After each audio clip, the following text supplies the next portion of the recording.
Hello, everyone, and welcome in. This is Aaron St. Denis at FFMadScientist. That is Jesse Moeller at JMoeller05, and welcome to the Fantasy Football Universe.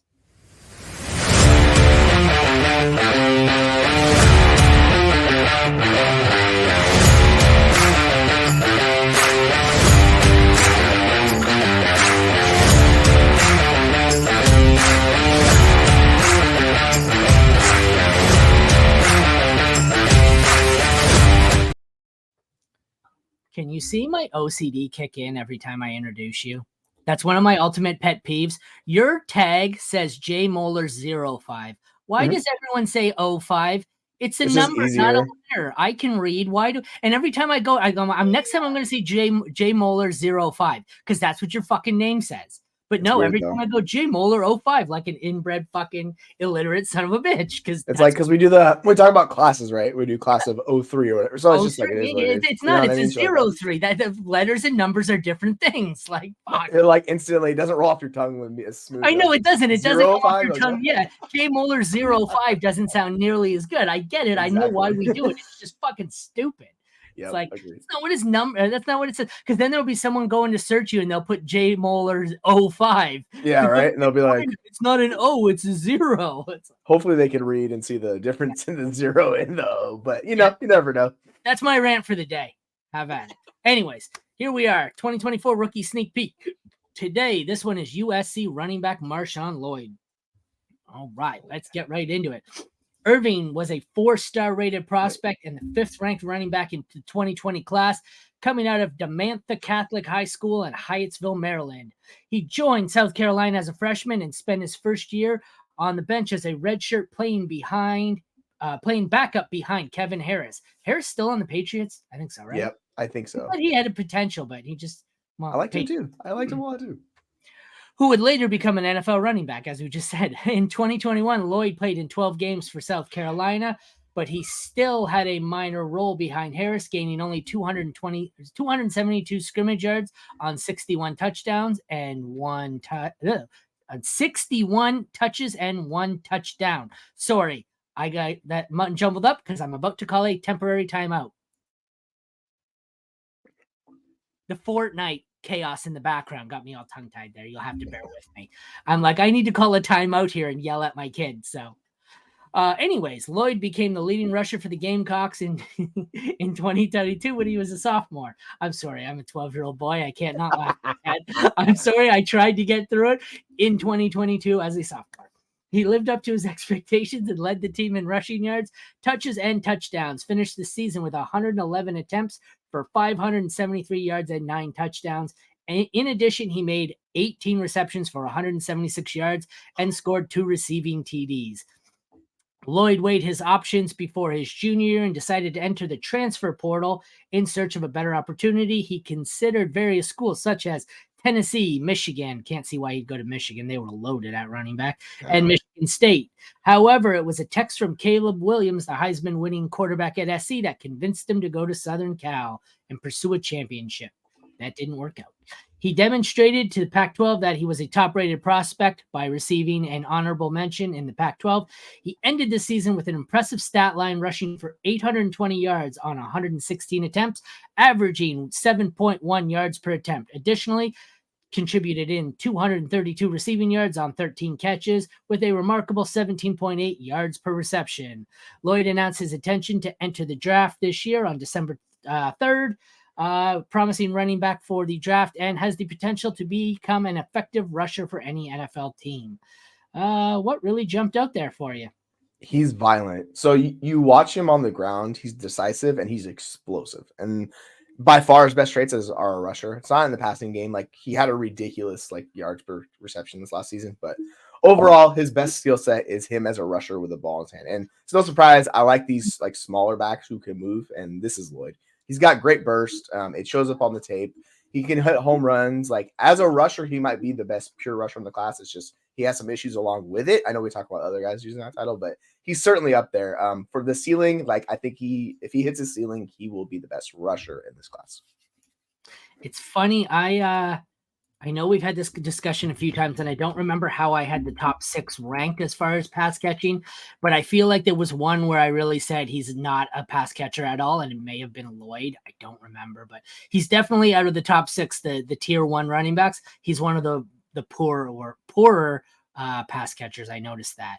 Yeah, and like what's weird is the Senior Bowl is raving about him as like in space as a pass catcher. So I don't know if like he can show more, but like up to this point, what we have is it's very interesting. It's the Senior Bowl. It's a glorified scrimmage. It's like, how many times do we do this? Yeah. X short, little, tiny, shifty receiver was awesome in one-on-one drills. Well, of course he was. It's designed for the wide receiver to torch the defender one-on-one. He can't. If you're a short, shifty little receiver in those one-on-ones at the Senior Bowl and you suck, you have a problem because it means you really suck. Like certain things at the Senior Bowl that are designed to make certain positions look much better. So everyone leaves the Senior Bowl and they're like, they were a great pass catcher. Of course they were. Glorified flag football game. This is the Ken Walker stuff from a few years ago. Yeah, it's like, oh yeah, he can do it. I'm like, you sure about that? You sure? Exactly. So not big, 5'9", 217 pounds, 23 years old and a junior. So he's a little older than a lot of the prospects we've looked at. Scouting report here, the strengths, his best trait is as a rusher, and as his home run speed is on display whenever you turn on the tape. He shows good patience behind the line of scrimmage, allowing holes to develop. Lloyd's speed and agility make it a thrilling sight to see as he blazes through holes. He is hard to tackle in in the open field due to his low center of gravity and good contact balance. Pair burst with a nice one-cut ability that allows him to consistently get to second level of the defense. I've completely turned into a 3-year-old. You started off with a Gamecocks reference, and then now we're talking about hitting holes, and I can't stop giggling the whole time. Betcha. You'll love some Lloyd. I'm a 13-year-old high school boy. I'm sorry. I apologize. I will try to get my shit back on track here. Will you tell me what the biggest strength you noticed was for him? Yeah, it's the short area and like the lateral quickness, and like when he's getting up to that second level, he uses the vision very nicely. And it's why he's so high with the missed tackles force and like the PFF rating, because he's just a good running back. The issue that we'll talk about in a second is the vision, but like outside of that, if he knows where he's going and he's decisive about it, it's fun to watch. Like that's the tape you love to see. And this is where he just makes a cut and he takes away edges that guys think they have and get to him. He just burns past them. So like that is fully on display, and you love seeing that as a running back. All right, as far as the weaknesses, as my screen loads something else right when I go to start talking. Vision can be unclear at times, leaving one to wonder what is being seen. He needs to protect the ball better as he fumbles too often, takes unnecessary risks as a running back swinging for the home run. He needs to work to improve his blocking technique in passing situations. What was the biggest weakness for him in your eyes? It's what we just talked about with Irving. It's the pass protection. Like he's much bigger back than Irving as far as weight, but just the technique's not sound. Sometimes he'll chop when he doesn't need to. And then as a rusher, the biggest issue is his vision, because a lot of times you're watching the tape, you see the hole, he legit does not take it. So I'm curious what he's seeing, if he's like reading it wrong, whatever it is. But on time to time, his vision by far is like his biggest weakness. I don't think it's like a major weakness, but it's the thing that jumps out to me. I'm like, all right, if you work on this and improve it, you will be a very good running back on the rushing. That seems to be a common thread or theme among all these players. Every position, with the exception of the top few, I can't remember a class that seemed to have more flaws. Like they're good in this area, they're terrible in this area. Like seems like they all have weaknesses to their game. Yeah, very flawed class. That's for damn sure. There are very few outright studs. There's not really a Bijan, especially at running back here. All right, we'll keep moving. You have him as round 4, the beginning of day 3, to the LA Chargers. I think I have him also in round 4. I don't really have a landing spot. I have anything from I think I have Minnesota as my number 1. Mm-hmm. There doesn't appear to be I think he's kind of a early down back in tandem. So Minnesota, Baltimore, the Raiders, there's a lot of situations. I think Minnesota is what I ultimately chose to go with, but I think I don't mind the Chargers. It's tough too. Like if you assume they're moving on from Eckler, I don't know. So anyways, tell us what you think about, or why you think round 4 to the Chargers is a good fit. Those names all make sense. And the thing is, like, you want a capable receiving back in tow. So like if he goes to Tampa Bay, I think that's a good fit, because he's a much better pure rusher than Rachaad White is. Like coming Oh, out, I like he's hate just that for better. Rachaad White. I know it would suck for him, right? But you want him as basically the 1A running back in a tandem who the receiving back gets their work, that he doesn't worry about that. He's just the rusher.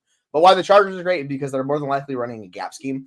And the gap scheme's easier. It doesn't take as much vision. So like he should hit those holes, no problem. So I think that works better for him. And going in the Chargers, they're going to run the rock. So like that's the ideal fit, like with Harbaugh. I know everyone is talking about Corum going there, but realistically, like I think Lloyd would be just fine going into that role. So if Lloyd goes there, I'll be on board with him. It's gonna be fun. Well, that's a wrap. To summarize how Jesse feels about Marshawn Lloyd, the Gamecock is good at hitting the holes in the gap scheme. Hey-oh. Don't mind me. I'm all right. I'll grow up one of these days. I'm going to die a 13-year-old boy. Anyways, if you'd like to see the full write-up, this one done by Jesse, head over to fantasyfootballuniverse.com or check back tomorrow for the next in our series. This is, like I said, 2024 rookie sneak peek of USC running back Marshawn Lloyd. For Aaron and Jesse, thank you all for tuning in. We will see you tomorrow.